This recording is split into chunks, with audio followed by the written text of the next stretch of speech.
Good afternoon, everyone. Welcome back to my channel, the CX Church Girl. Today I want to speak on a subject near and dear to my heart.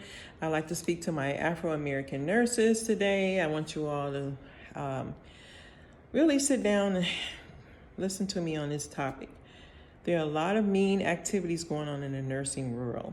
Nurses have got to be kinder and gentler with each other.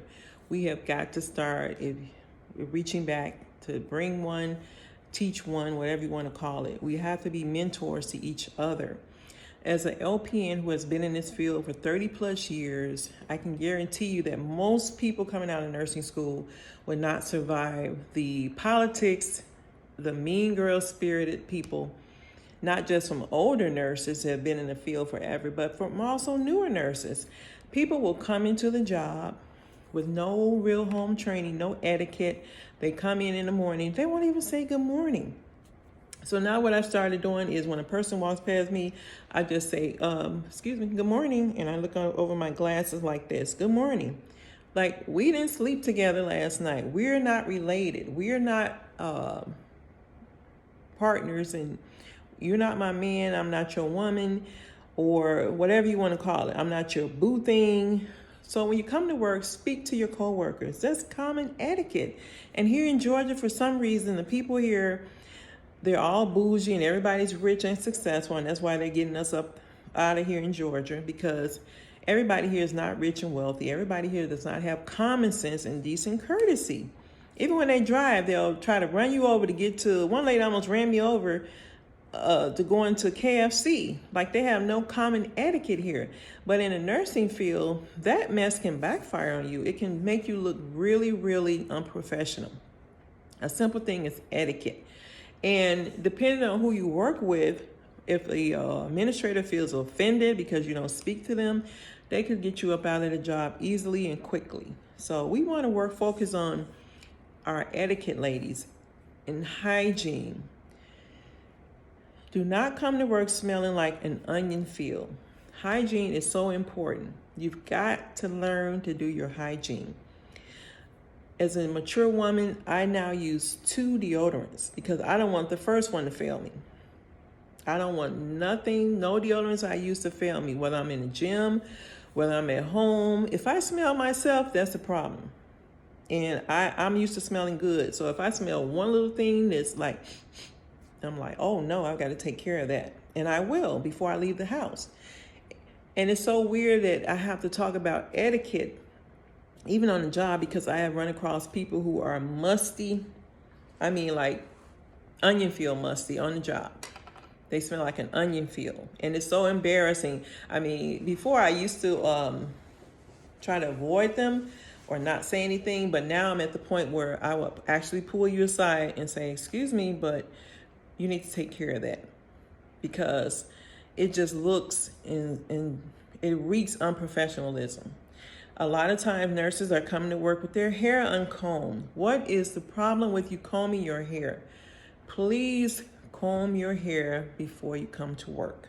Even RNs come to work like they just got out of bed, didn't even bother to fluff the curls in their hair, just got up and ran outside. Sometimes what I do now, because we're back in the we never left the pandemic mode. We're in pandemic mode. I don't wear like silky straight hair like this long to work, because can you imagine? Oh my God, I have to tell you all about this. Doing a colostomy and the thing explodes on you and it gets all over your hair. Like, I would have to throw this hair out. Actually, it happened to me over the weekend. That's another thing. Failure to just do the basic care. If you're a CNA, do the colostomy care for your nurse. She's not asking you to do anything above and beyond what you're expected to do as a CNA or PCT, whatever you call yourself, your title is. I'm not putting it down because I was a CNA before. Whatever your title is, and you're able to do that task, help your nurse out. Because your nurse may have to stop and help feed a patient for you. She may help you boost somebody up in bed. She may help you pass trays, pass ice water, like whatever you need. She can answer lights. Things you can do. If you can't lift anybody, that's fine. And pass trays, pass water. If somebody asks you for something, let them know the PCT or the CNA will be in shortly. That's helping them out too, answering those call lights instead of just having them ringing for 5 or 10 minutes. So we really need to focus on looking and being more professional. Today is my off day, but I'm here in the house. I'm in full makeup. I have on my hair, and I'm doing videos. So I know you don't want me coming on here with a bonnet. Actually, I should do a bonnet video just to prove a point. But anyway, I'm on here today at home, fully clothed, with a little house slipper on because I'm not going outside.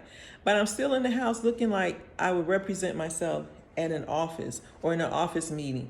This is the way I get up. This is the way I look. I've been to the gym this morning, so this is the way I look right now. This is the way you should look every day of your life. Like if you start to do it, you will get used to it. You'll start to know what earrings to wear. You'll start to know how much, you'll spend less time doing your makeup because you get used to it. Like it won't take too long to do any task because you'll already be used to doing them, which is a good thing. It will cut down on your maintenance time. Like now I can do my makeup in like under 10 minutes. Whereas before it was taking me forever to get it done. And it just helps you in the long run. And getting back to the colostomy thing, over the weekend, because a nurse or a CNA failed to properly deflate the gas out of a colostomy bag, the thing exploded on my pink New Orleans t-shirt, which I wore on the weekend. I had a scrub jacket over it. It splattered all over my pants, leg, my shoes, and I'm sitting there wiping poop. When I got home, I just threw the whole outfit away. I threw away the jacket, I threw away the top, and I threw away the pants and the shoes, the socks, everything. I refused to bring that stuff in my house and wash it. But if somebody had the wit to just change the bag or to deflate it and open it up and let the air out, all that could have been avoided. And that taught me another lesson too, to always take an extra uniform to work just in case. And also an extra pair of underwear. I keep an extra pair of underwear in the car in my work bag or one of my little side bags because you never know. You never know when you may need it. And just, learn how to treat each other with respect and dignity. A lot of people walk past you. I mean, one lady came in from hospice. She came in with, looking crazy, walking down the hall. So I'm thinking she's lost. I'm like, hi, can I help you? And when you say those words, people look at you like she turning around like I was talking to the wall. Like, hi, can I help you? I had to say it like 2 or 3 times. Oh, I'm with hospice.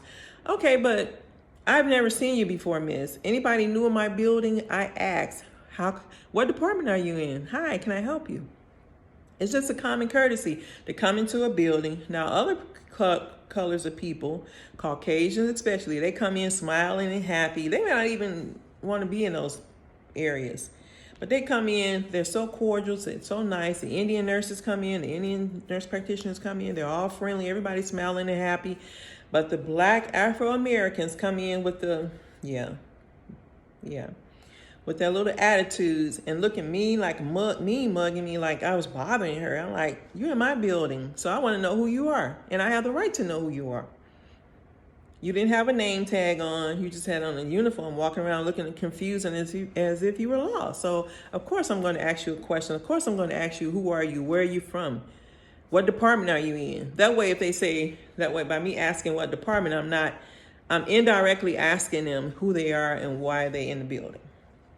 A simple way to get past, I don't know you, who are you?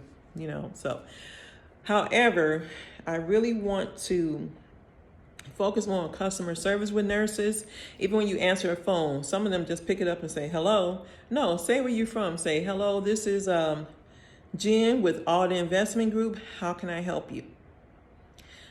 Good afternoon, this is Jen with All the Investment Group. How can I help you?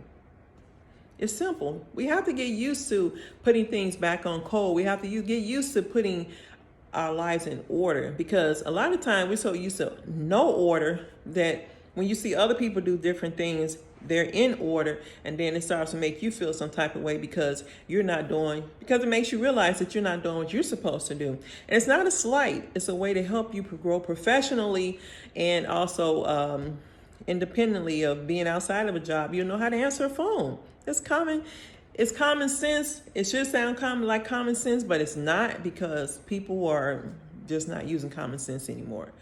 And a lot of times, like I said, if it's a nursing video that I do on here, I'll put nurse in the topic so that if you're not a nurse, you know, it's up to you if you want to listen, but I do list my nurses videos here because it's just too much to try to be doing too many channels and then you don't get anything done. It's kind of like yeah. So I put everything under one umbrella.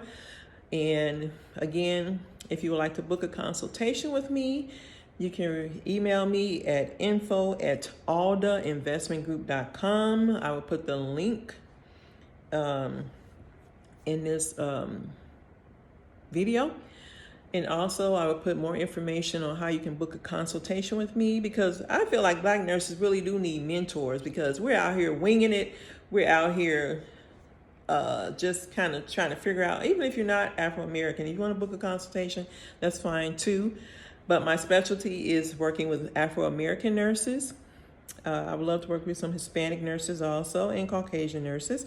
But again, my specialty is Afro-American nurses because that's what I represent. And this is what most of my career I have worked with all cultures, but most of my co-workers have been Afro-American, and they have given me the Black experience. That would be a new topic that I'll be doing on the next video. So stay tuned, and I hope that you learned something from this video, and thanks for watching.